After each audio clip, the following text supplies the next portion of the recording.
So you want your players to do this. Make the overlapping run, somebody finds the overlapping run, a cross comes in and they score the goal. Now, how do you create these overlapping runs in the game of Football Manager? All that and more coming right up.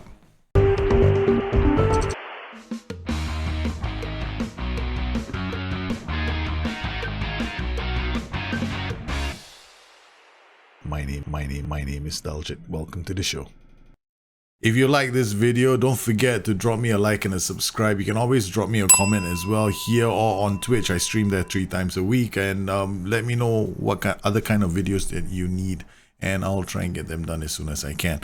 Look for overlap, the team instruction. Why was it introduced into the game? A long time ago, we didn't have that option, as in a team instruction that would literally tell players to do the overlapping runs. In order for us to get the overlapping runs to happen in the game, we would have to use roles and duties in ways in combination so that overlapping runs would happen naturally, which brings me to my second point. In the game, overlapping runs can happen naturally without look for overlap. It's important to understand how this instruction came to be so that we can understand how this instruction is meant to play out and what are the options. What other kinds of options do we have for this instruction?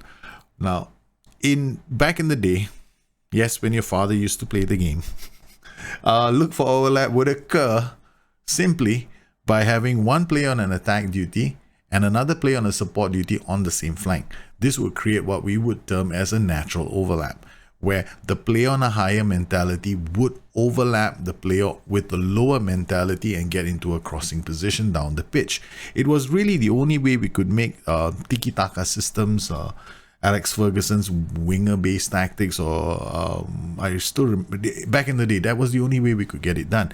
And to be honest, it wasn't easy to do. Not many people could do it because we'd have to, mess around with the mentality as well, because the attack and the support duty themselves weren't enough. We had to reduce the mentality of the player in midfield so that the overlap would happen more easily.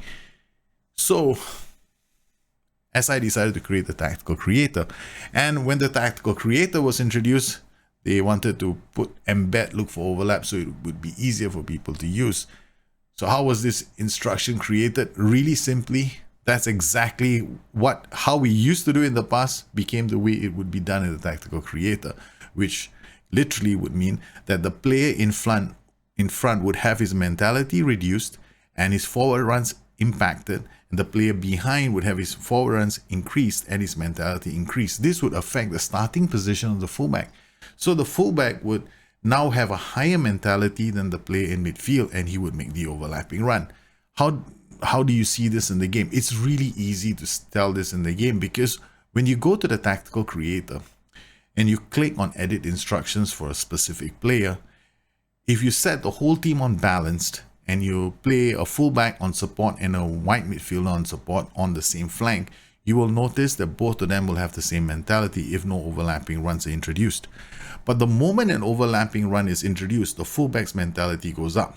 Now this means that he is on a higher starting position and more likely to make an overlapping run because he's willing to take more risks. A visual explanation will help you a bit more. Alright, it's time for us to take a look at the game. Right, so here we go. I'm coming into the game and I shall show you what overlap instructions do.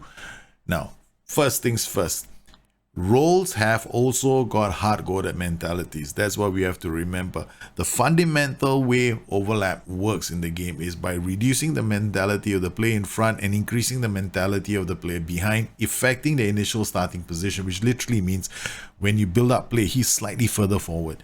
And this influences the way overlapping runs happen. So here we've got a wide midfielder on support. He's on positive. This guy will be on positive. They will all be on the same happy family mentality. Introduce overlap and this guy's mentality goes to attacking, and the guy in front will drop to balanced. On the right flank, we've got a winger.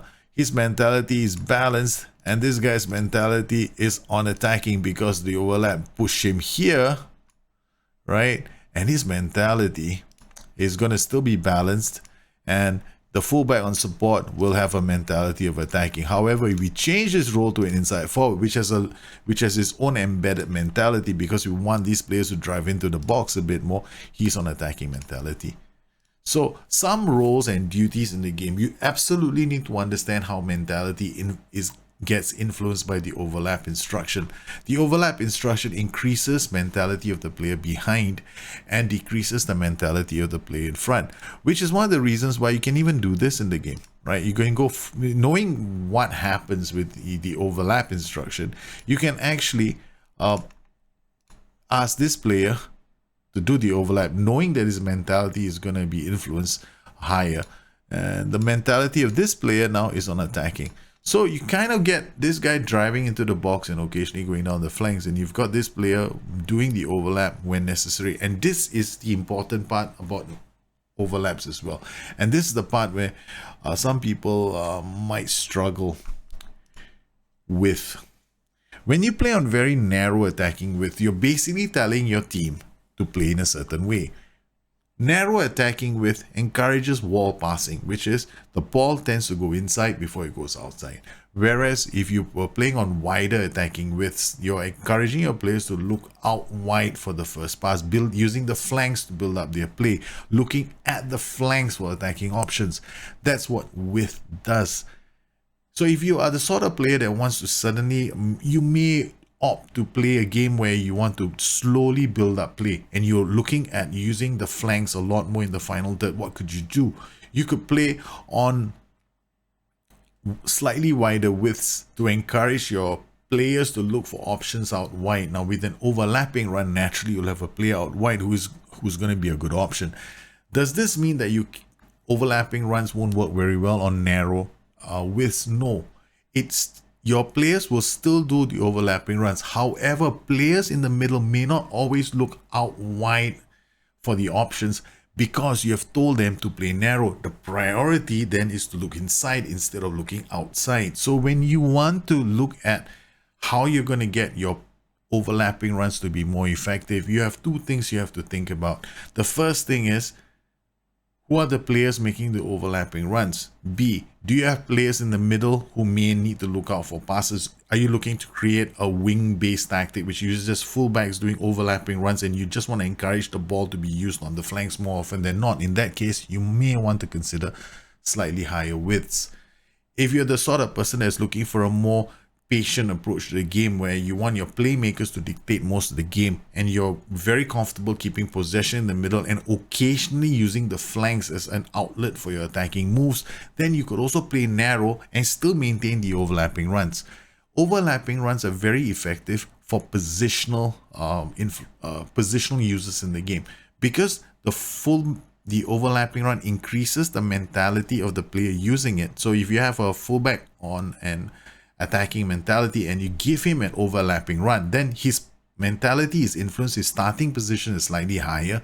This brings him closer to the midfield to support them. So in some cases when I make my tactics, what I like to do is I like to consider all of this when I'm making my tactic. So I might want to play a slightly less aggressive role at the back with fullbacks on support, but here I might want to play with an overlap instruction to bring them closer to my midfield so that they are closer to my midfield in the transition, but I'm not willing to take the risk of playing them as wing backs because then they'll be very aggressive. They might be going down the flanks a lot, they might be tackling a lot, they might even leave spaces behind. So this might be a more conservative way of using the overlap instruction. To reiterate, overlapping runs can be achieved two ways in the game. One is a natural overlap, where a fullback on attack duty overlaps naturally past a support duty. Fullbacks also overlap when there is space on the flanks. So if you're playing a system like a 4-3-1-2 or a 4-4-2 diamond, there's space on the flanks because the wingbacks are the only ones operating there. They will naturally overlap because there's no one else there. Finally, the look for overlap instruction can be risky because it encourages players to take more risks in going down the flanks. To make players overlap, there's certain things that you want to remember. First, if a player is playing like an inside forward on the flanks on an attack duty and even if you have a fullback on support, once the inside forward drives into the box, the fullback on support, because he has space on the flanks, will do a natural overlap. A wingback on defense can also overlap if you're using a role in front of him that will get into the box. In this particular case, we have an inside forward on attack duty who's going to drive into the box. The wingback on defend duty has the overlap instruction. So when space opens up, he will go down the flanks. The final piece of the puzzle is actually attacking width. If you're the sort of person that plays on narrow attacking widths and you have a high tempo, chances are your attacks are never going to find the flanks because you're telling the team to play in the middle of the pitch.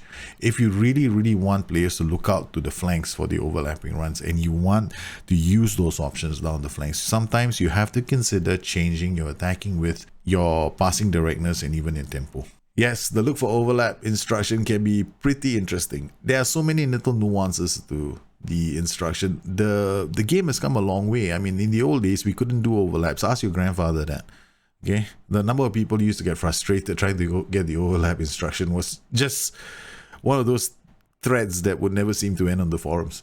But today, the look for overlap instruction has got, there's so much more to the instruction than simply looking for the overlap.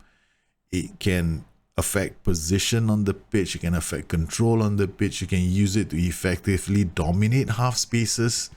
The inverted wingback on defense can do an overlap. The wingback on defense can do the overlap. The fullback on defense can do the overlap. A lot of roles can do the overlap. It's just understanding how you combine some of these roles and duties in the game that will give you the result that you're after.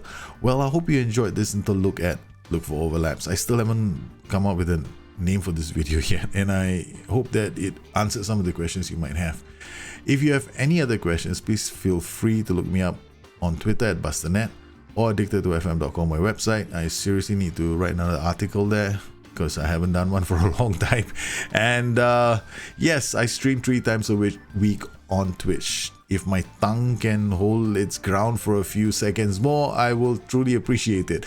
So you guys have a good one. Take care. Once again, I want to thank all my patrons for the continued support of this channel. You make these kind of shows possible. For everybody else in the community, you guys take care. Have a good one. I'll see you again soon. Bye bye.